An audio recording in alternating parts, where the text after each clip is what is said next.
Hey guys, my name is Em and welcome back to my channel. So in today's video it is going to be a wrap up of all the books that I read in January, and let me tell you, I read a lot in January. I don't know what came over me, but I just read so much. I actually don't think I've ever done a wrap up on my channel before. Actually no, that's a lie. I think I did them July 2019, which is before I even properly started my channel. I don't even think they're public anymore because they were so bad, but it was my goal this year to do wrap ups because I really enjoy watching them. My plan is not to do these every month because honestly every month I don't really read enough to warrant a wrap up. If you do want them every month, let me know down in the comments, but my plan is kind of to do them every 3 months. But in the month of January I just read so much that I had to do a video on its own. So in the month of January I read 20 books, which is crazy to me. I never read this fast. I never read that much. I really don't know what came over me. I think it was just like, it's the start of the new year, you know, new energy. It was winter, it was Christmas. There wasn't a lot going on. And also just a reminder, if you read 1 book this month, if you didn't read any books, if you read 50 books, if you read 50 books, I'm slightly concerned, but also no matter how much you managed to read, it is amazing. It is fabulous. I actually loved the majority of the books that I read, and I actually found a lot of new favorite books, which is amazing. I have made myself my iced coffee because I do think that this might be a bit of a long video. Without further ado, let's get into the wrap up. Okay, that took a lot of effort to go grab all of the books from the shelf. I have my trusty bullet journal here where I have all my books written down. I'm going to be going in order of when I read them. However, if I read more than 1 book in a series and I didn't read them back to back, I'm going to be talking about the series together. So I started off the year on a bit of a historical fiction kick, which I do kind of every year. I don't know why, it's just like a seasonal thing that I read historical fiction around Christmas time. So the first book that I read in 2022 was Between Shades of Grey, the graphic novel by Ruta Sepetys. I really enjoyed this book. I read the main novel of Between Shades of Grey back in 2020 and I did really like it. The ending was the only thing that I didn't like about the novel. I didn't think it gave enough closure. I didn't think it gave any sort of proper ending, but I did really enjoy it. So I picked this book up hoping that it would give me a bit more closure on the ending, and I'm actually happy to say that it did. It was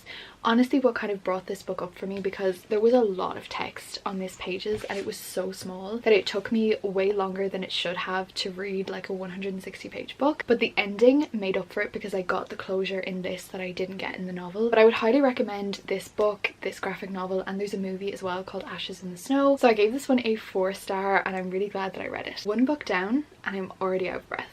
This is going great. So next up I read Lily's Promise by Lily Ebert and Dov Foreman, who is her grandson, and this was very emotional. I gave this one a 5 out of 5 stars. So this was the life story of this woman named Lily Ebert, and this follows her story throughout World War II. She was a young girl when she was going into the concentration camps. But what I loved about this book and what was very different to any other Holocaust book that I've read is that this actually gave about 50% of the book to what happened to her after the war and where she went and how she lived life after the war, which I thought was really interesting. I follow Lily on TikTok and she's just such an interesting and inspiring woman, and I definitely loved this book. The next book that I read was Ricochet by Krista and Becca Ritchie. This is the 2nd book in the Addicted series. I actually really liked this one. I gave it a 4.5 star. I didn't really love the first one, but this one definitely did get better, so I would recommend sticking with this series if you even moderately enjoyed the first one. I think what I liked about this one was A, it was short, and B, we got to see a lot more of Lily as a person individually, not just her with Lauren. And then we also got like an introductory to the sisters and the sisters' romance, which I'm really intrigued about. I think I'm gonna like the sisters a lot more than I like Lily. I really enjoyed this book. It wasn't quite a 5-star because with these books there's not actually really a plot in them. The plot is the characters and their lives, and that is interesting, but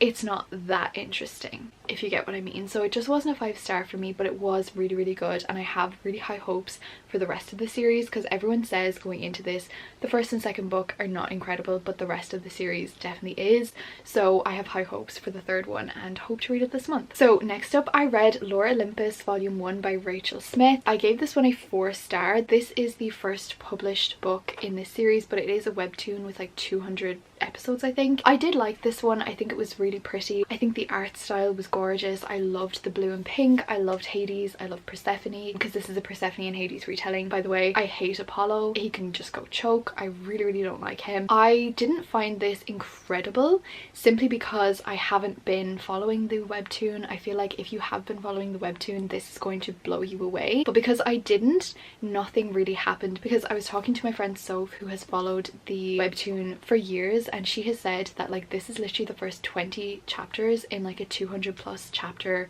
story. So really there's not a lot that is going on in this book, but it is a cute introductory to the world and to the series and everything like that. Then next up, I read 2 books which are not good at all. They're both 1-star reads, but I knew that they were going to be 1-star reads, and those books were Wanting More by Hope Ford and Brave by Hope Ford. I'm not going to talk too much into these because I really don't have a lot to say. These are from the Alpha Men series. I feel like the title alone gives you enough context as to why I had issues with the series. They're both 1-star reads, but they are book 3 and 4 in the series, I believe. The reason that I read these is because me and Lucy from Library of Lucy read them together as jokes. We read the first 2 back in August during a 24-hour readathon, bearing in mind they're 35 pages each, and the first one was hilarious. Like, it was so bad, it was just so funny, but after that they started getting weird and not really even that funny, but we had a great laugh reading them. I hated the books, but I loved the experience of reading the books because we were on FaceTime at like 1 in the morning reading these god-awful books together, and that made up for the absolute shitstorm that is this series. Then next up, we're going to talk about a series that I read this month that absolutely changed my life. And I know this is a big statement to make, but I think it is like my favorite series of all time. If you're thinking critically, like Throne of Glass or ACOTAR is my favorite, but this is like a new comfort series of mine, and I desperately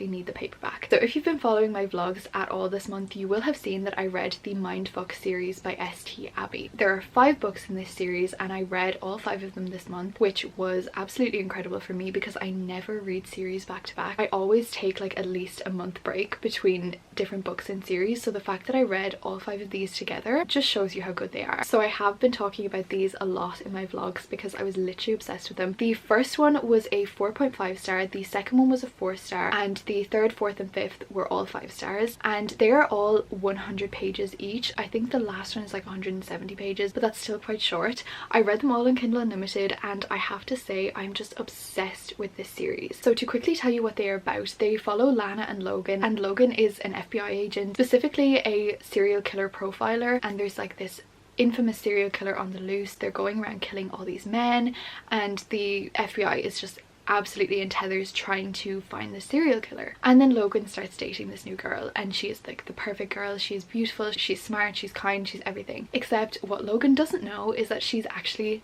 the serial killer. It sounds like a cliche, it probably is, but that doesn't matter because it is absolutely incredible. I just loved it, and I was rooting for Lana the whole time because like she's not a bad person, and when you read the books you will understand completely why she's doing what she's doing. Lana and Logan as a couple are just absolutely incredible. I love them so much, and I've convinced many of my friends to read this series now, and they've all loved it, and they're just so fast. Like if you're looking for a series that you can read back to back like really fast, it's this one. The covers of them suggest that they're very spicy romances. They're actually not. It's more kind of like a dark thriller rather than like a romance, though the romance between the 2 characters is a plot. It is mostly plot based and character based and stuff, but it is amazing. I would highly recommend, and I just need the paperback. There's the paperback of all 5 books together. Let me know down in the comments if you've read this series because of me this month, because I feel like a few people have, and that makes me immeasurably happy. The next book up that I read was The Poppy War by R.F. Kuang. This book has been on my shelf for absolute years, and I've always been way too intimidated to read it because I thought it was going to be this really dense, hard to understand fantasy, but I randomly decided to pick this up, and I literally can't believe how much I love this book and this series. I annotated this book like crazy. There's literally annotations on every single page. I loved this book so much. It is definitely very different to any other fantasy that I've read because this is is heavily based on real Chinese history and the war between China and Imperial Japan. I have to say that this is the most interesting and brutal book that I've ever read. You're not even prepared for the amount of detail and brutality that they go into. You truly wouldn't expect it. Particularly chapter 21 just absolutely destroyed me. It changed the whole setup of the book. So to tell you quickly what this book is about, it follows our main character called Rin, and she grew up as like a peasant with this foster family that really don't treat her very well. They're opium dealers and she just hasn't had the best life. And then they decide to marry her off to this man, and she does not want to be married off because she's 14. Okay, just putting that out there, she's 14. So she's like, okay, if I study really hard and get into like this top university, can I go there instead of being married off? And they're like, yeah, because there's absolutely no chance of her getting in, except she literally goes above and beyond for the next 2 years and she gets into Sinigard, which is like the top academy. Honestly, I was expecting like a dark academia boarding school. That's not really what this is, because it's not like a school, it's kind of like training you to be a soldier basically, but it's like this really hard to get into place. And from the beginning, Rin is treated differently because she has darker skin, she's a peasant, she doesn't come from nobility, she's just treated differently. And the amount of topics and important discussions that this book brings up is incredible as well, and I definitely think that this is just amazing. Part 1 of the book feels like a completely different book to like part 2 and 3, but I loved it so much. This is a 5 out of 5 star read. If you are going to pick this up, please do look up trigger warnings, because there's a lot of graphic detail in this about war and things like that. Then following on from that, I read The Dragon Republic by R.F. Kuang, which is the second book in the trilogy, and this is a 700-page book, and once again I annotated the absolute crap out of it. It was incredible. I think this book was even better than the first one in a different way. This was another 5 out of 5 star read. Of course, I buddy read this with Soph from Tiny Own Universe. I wasn't as shocked by the events in this book and the brutality in this book as I had been with the first one, because I kind of knew what to expect and I wasn't like super shocked by anything that was happening. So I definitely did find this a bit easier to read than the first one, but I just love this so much, and I'm definitely going to be picking up The Burning God, which is the final book, in February. Also from that series, I read The Drowning Faith, which is a very short novella featuring Neza, who's one of the characters, and it's basically his POV through the first and second book in like key scenes that he's in. And I find this really interesting because we got to see it from his perspective, because previously those scenes had been from Rin's perspective and we got to see what she thought, but we didn't get to see what was going on in his head. And I found this really interesting. Once again, I gave it 5 stars. It was only like 20 pages or something, so it was very short, but I would highly recommend reading it if you read the first 2 books. It perfectly gives you an insight into his head moving on to the 3rd book. Then, drastically changing the tune, I picked up Baby Teeth by Meg Rehan. This is a short Sapphic poetry book, and this was beautiful. It kind of reminded me of A Dowry of Blood in a way. I think this was so cute. I gave this book a 3.5 star because some of the descriptions were absolutely gorgeous in it, but poetry is not really my thing. I don't think I got it to the full extent that it was supposed to be understood. The next book that I read I really didn't like, and I read Secrets We Hunt by Dana Isale. I read this book because I was looking through Goodreads for books that were similar to the Mindf series, and this one popped up multiple times. On literally every article that I clicked on about the Mindf series, this book came up, and I thought, you know what, it's 85 pages, it's on Kindle Limited, I have to read this book. If it's going to be anyway like the Mindf series, I'm gonna love it. So I decided to read it, and it was a bad book. I think I gave it 1 star. I think this is just so odd. Like, I know that it was 85 pages. You're not necessarily going to be expecting like the world's best book or anything, but this book was just awful. The characters were very weird, the plot was very weird, and there was like this plot twist at the end, which first of all was extremely obvious from the start of the book, but secondly, she revealed this thing that had happened to her, and the way he reacted to her telling him that was probably the weirdest way that you could react to somebody telling you this particular thing. I just didn't like it at all.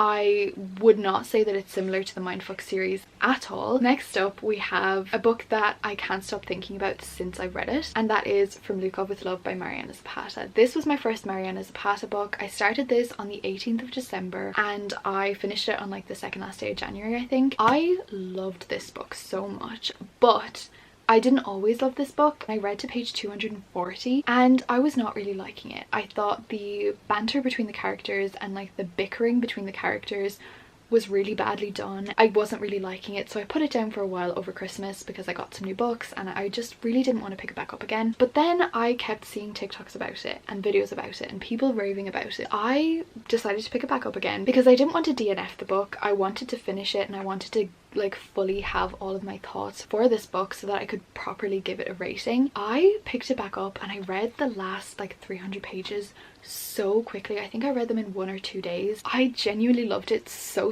much. I would literally die for Ivan and Jasmine. They are my new comfort couple. The amount of like cuteness and amazing scenes that were in the last half of this book is incredible. So as soon as I finished this book, I wanted to give it 5 out of 5 stars based on the last half of the book and the ending and everything, but I was kind of thinking to myself like I really shouldn't give it 5 stars because I was not liking the first half of the book, and I gave it a 4 star. But I literally couldn't stop thinking about this for like days after I finished it. I kept like looking up edits. I literally think I spent 2 hours scrolling through people figure skating on TikTok, and I then decided to change my rating to a 5 star. It was definitely a 5 star for me, and I think I just wasn't in the right mood to read it at the start. This is a very slow burn book, and it follows Ivan and Jasmine, who have to couple up for a year under this partnership, and they have to like figure skate and stuff, and there's so much more to it that goes on, and I loved it so much and I would highly recommend. Okay, we're on to the final 3 books and I'm so excited. So the next one that I read was Melt for Us by Molly Doyle. I have a lot to say about this book, honestly, and I didn't think that I would. I gave it a 2 star. Here's the thing, I read the first book, which was called Scream for Us, and I loved it. I think I gave it like a 3 or 4 star, and I was like, okay,